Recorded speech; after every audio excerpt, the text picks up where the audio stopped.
It's hard to talk about all the amazing dishes in Indian cuisine and not mention naan bread. The warm pockets of air when cooked are complemented by a browned and crispy texture that is very comforting when paired with your favorite Indian dish. However, as easy as it is to make, oftentimes the store-bought version is what's used to escape the very simple 4 steps it takes to craft the perfect garlic naan. So by the end of today's video, not only will you know how to make garlic naan perfectly at home, but you'll experience the true, fresh, and toasty flavor of what naan bread truly stands for. And stay tuned to the end of the video to see how the naan pairs perfectly with one of my favorite Indian dishes, butter chicken. At its core, naan bread should be 3 things: soft, toasted, and flavorful. And to achieve that, you'll need to be very precise with your ingredients. To a bowl or container, you want to add in 2/3 cups of water and bring this to a lukewarm heat. 90 to 100 degrees Fahrenheit is the perfect temperature for your water. Once at temp, you want to add in 1 packet of dry yeast or 1.5 teaspoons of it and give this a big stir. When it's combined, it should be a light tan color, and once there, you can relax. Or not.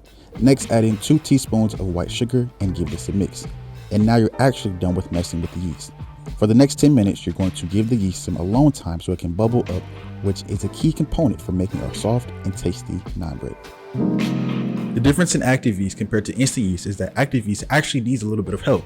It can be warm water, milk, or whatever you have to activate the yeast, while instant yeast is ready right out the package. After your yeast has bubbled and risen and starts to look thick, this is your sign that your yeast is ready and it's the start of an amazing garlic naan. But after you've admired it, set it to the side again because our next step is what will make our bread. To a bowl, you want to add in 2 cups of all-purpose flour, 1 teaspoon of salt, preferably fresh grinded kosher salt, and 1 teaspoon of baking powder. Mix these in until we can't distinguish them by texture or for about 20 to 30 seconds, just to make sure everything is incorporated properly. To that same bowl, you want to grab your active dry yeast mixture from earlier that's been sitting for 10 minutes or more, and you want to combine the two, making sure they become one with each other. It's 3 things you need to see in your active yeast to give us that perfect garlic naan. 1, it has a bubbly top and texture when looked at. 2, it's thick, it's voluptuous, and overall girthy. Pause. And 3, it needs to have a milky consistency. If any of those are off, I'm sorry. Throw that yeast out and start over and try again.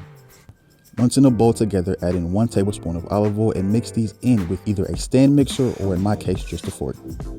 You want to mix these in with a small utensil first, just to make sure they are not sticking to your hands. It should only take 2 to 3 minutes for your dough to go from uncombined to clumpy, separate pieces. And when you reach this, you're definitely ready for our most crucial next step.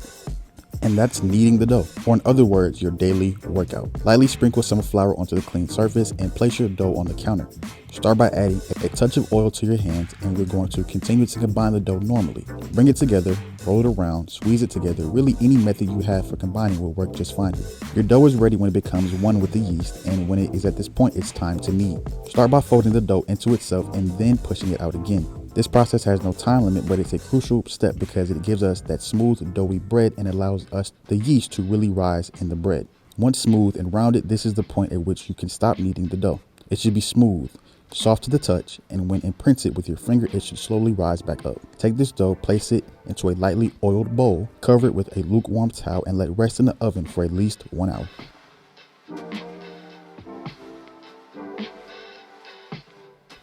Take it out of the oven after 1 hour and divide the dough into about 10 to 8 pieces.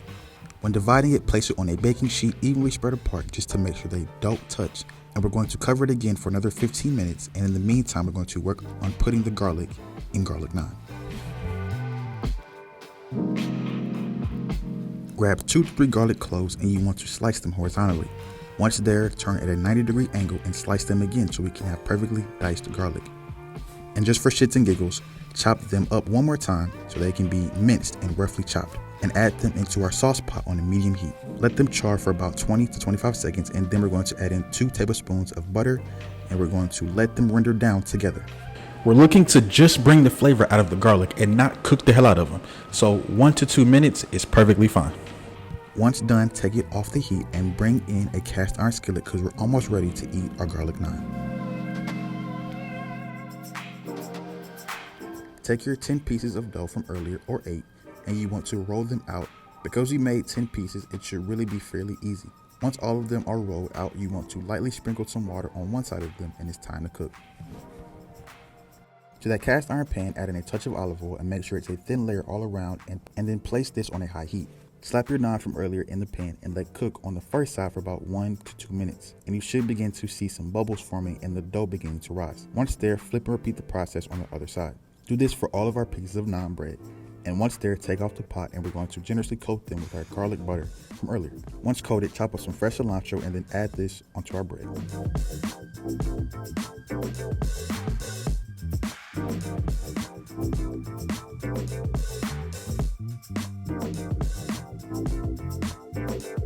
The naan bread is absolutely perfect, and it crosses off 3 of our factors from earlier, which are softness, perfectly toasted or texture, and also my personal favorite, flavor. This pairs perfectly with my butter chicken recipe. The curry combined with the naan is always a mouth-watering experience, so if you want to enjoy them together like you should, click the link in the top right now. Like right now. It's amazing, I promise. The curry, the seasoned chicken, literally, when you pair it together, I promise you it's godlike. So do me a favor, do yourself a favor, and click in the corner right now. And just as easy as ever, we have created our garlic naan all from scratch, and it's way better than any store-bought you could have ever gotten. Until next time, I hope you enjoy your bread from Chase Andy. Don't forget to click the subscribe button in the menu below, and click to my right for many more videos you really will enjoy.